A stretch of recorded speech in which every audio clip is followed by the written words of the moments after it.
voluntad, es inconsciente, ¿sí? Y fíjense que acá, como aquí la respuesta es motora, entonces la respuesta es la motora, faltaría el estímulo y el estímulo representa el estiramiento. Fíjense que acá existen receptores intrafusales y esos receptores intrafusales detectan el estiramiento, ¿ok? Muscular. Por ejemplo, aquí el martillo de reflejo golpeó de manera brusca la rodilla, generó el estiramiento muscular. Ese estiramiento muscular va a través de la neurona pseudomonopolar, descrita en la clase de sensibilidad, porque estamos estimulando un receptor de tipo propioceptivo, que eso se estudiará en sensibilidad.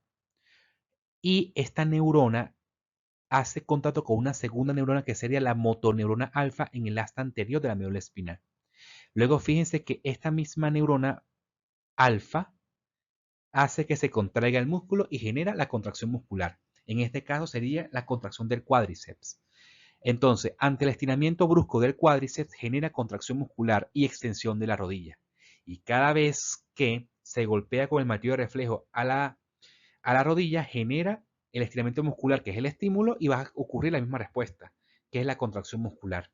Pero al mismo tiempo, esta neurona pseudomonopolar que captó la información del estiramiento muscular activa una interneurona inhibitoria GABAérgica, de cual inhibe a esta motoneurona alfa y, por ejemplo, el tríceps femoral, que está en la región posterior del muslo, se relaje para dar chance al cuádriceps femoral a contraerse. ¿Ok? Esta es una definición de reflejo simple que se encuentra en la médula espinal estereotipado y como no llega al cerebro, no se hace consciente. Porque puede haber contracción muscular voluntaria si ustedes deciden, por ejemplo, contraer el bíceps, que eso viene del área motora primaria. Pero en este caso es reflejo. O sea que no se activa el área motora primaria, sino que se activa la motoneurona alfa por el estímulo sensitivo mismo que se encuentra en la médula espinal. Aquí se muestra lo mismo el reflejo osteotendinoso, que activa las fibras intrafusales. Ya en la clase de sensibilidad, ustedes van a entender qué significan las fibras intrafusales y los receptores propioceptivos. ¿Ok? Entonces aquí va la información sensitiva en arco reflejo, ¿ok? A través de la neurona pseudomonopolar que activa la motoneurona alfa para ver contracción muscular del músculo que se estiró y hay una inhibición de la otra motoneurona para que dé chance al músculo estirado en un principio que se contraiga y genere el reflejo. Entonces, el área motora primaria, donde se encuentra el músculo de Penfield, según el área somatotópica, tenemos áreas que hace que se muevan las piernas y hay áreas que hace que se muevan, por ejemplo, las extremidades superiores y tronco y la cara. Pero resulta que hemos dado el ejemplo de cómo las emociones hace que active la área motora primaria y genere la contracción necesaria muscular de la cara para expresar la emoción de alegría o de tristeza o de miedo. Entonces hay un procesamiento, ¿sí?, previo a la activación de la área motora primaria, del cual depende de ese procesamiento de la información en el cerebro, hace de que se active de manera distinta al área motora primaria e imprima o demuestre un comportamiento o una conducta. Fíjense, por ejemplo, aquí hay una percepción del espacio y localización de las extremidades, por ejemplo. Hay una percepción auditiva y memoria, una percepción visual y memoria, que eso hace que se planifique el movimiento previo antes de que se ejecute con la contracción muscular. Eso quiere decir de que hay áreas del cerebro que planifica el movimiento primero, que puede durar segundos o milisegundos antes de que se active la contracción muscular. Eso es como que, por ejemplo, si yo quiero escribir, ¿verdad? Hay algo en el sistema nervioso, en el cerebro, que planifica el movimiento de agarrar el lápiz y de escribir antes de ejecutar el movimiento. O sea, hay una planificación previa y eso va a depender del estímulo que se encuentra a nivel ambiental, a nivel auditivo, a nivel visual, ¿sí? a nivel sensitivo que hace de que se planifique el movimiento, se imprima el movimiento por la activación del área motora primaria y genere una conducta. Entonces, fíjense que aquí tenemos un área que se llama área motora secundaria. Esta área motora secundaria se encuentra por delante del área motora primaria y es la encargada de planificar el movimiento paso a paso, ¿sí? Entonces, esta planificación del movimiento hace de que una vez que ya haya hecho el procesamiento de la información por medio de los órganos de los sentidos o del pensamiento también, influya en la planificación del movimiento y una vez planificado, se ejecuta el movimiento en el área motora primaria, ¿sí? Como ocurre acá. El procesamiento de la información previa, ¿sí? Hace de que al final se active el área motora primaria. Conclusión. Quiere decir, por ejemplo, que si voy a activar el sistema de emociones porque recibí una noticia por vía visual o auditiva, ¿sí?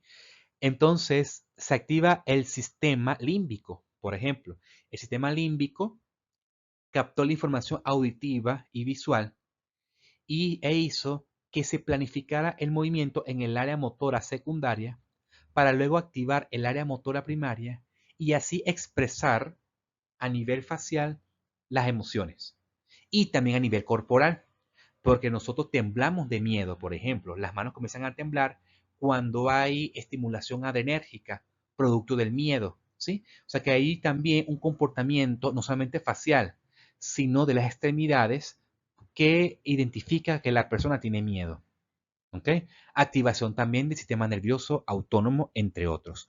Entonces, existe un sistema complejo que lo veremos en el próximo semestre en Neurociencias 2 acerca del sistema cognitivo, cómo puede modificar la conducta en base a la información que se recoge por los órganos de los sentidos. Existe un sistema paralelo al sistema motor que hace que coordine la contracción muscular.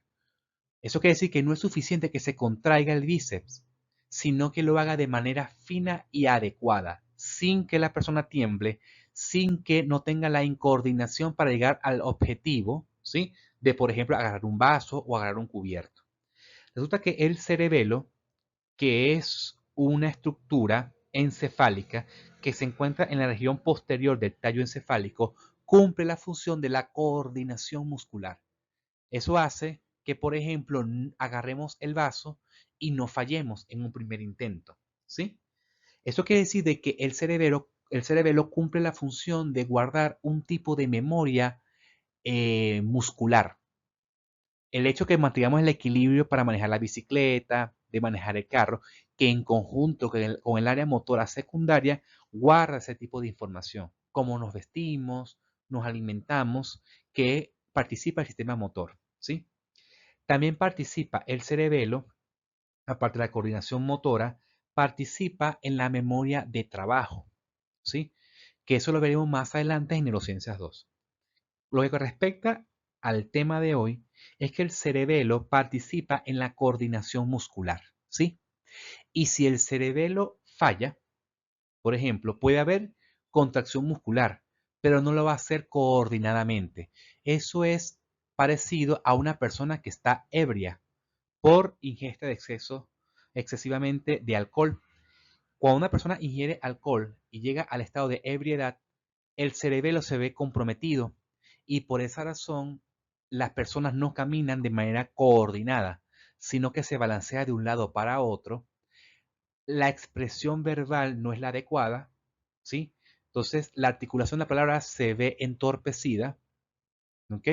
Y también puede tener alteración de la memoria, justamente por las conexiones del cerebelo con el sistema motor y la conexión del cerebelo con la sustancia gris del cerebro que participa en la memoria. Entonces, por esa razón, el cerebelo cumple la función de la coordinación muscular. Otras estructuras que participan en la coordinación muscular representan a los núcleos de la base. Los núcleos de la base, en conjunto con el cerebelo, participan en la coordinación muscular. Pero la coordinación muscular tiene que ver es con el tono. Hay personas que están muy rígidas y otros tienen exceso de movimiento. Y eso va relacionado con la actividad del cerebelo y también de los núcleos de la base. Entonces los núcleos de la base cumplen la función de coordinación motora, pero así como el cerebelo cumple la función cognitiva de memoria de trabajo, por ejemplo, y memoria implícita, también los núcleos de la base es un sistema complejo que participa en la regulación de las áreas cognitivas, también de la memoria de trabajo, ¿sí? Y coordinación muscular y memoria implícita muscular también. Entonces, fíjense que también participa en la expresión facial de las emociones por la conexión con el hipotálamo en parte y el sistema límbico. Entonces, los núcleos base participan también en la expresión mímica. Pero aquí, a diferencia del cerebelo, los núcleos de la base, el neurotransmisor protagonista sería o es la dopamina. ¿Sí? Entonces, cuando veamos el control motor y sensitivo en Neurociencias 2, hablaremos de los circuitos neuronales internos de los núcleos de la base con relación a la coordinación motora y a la coordinación cognitiva, porque participa en circuitos neuronales de los núcleos de la base con la corteza cerebral. Y eso es todo con respecto al tema del sistema motor.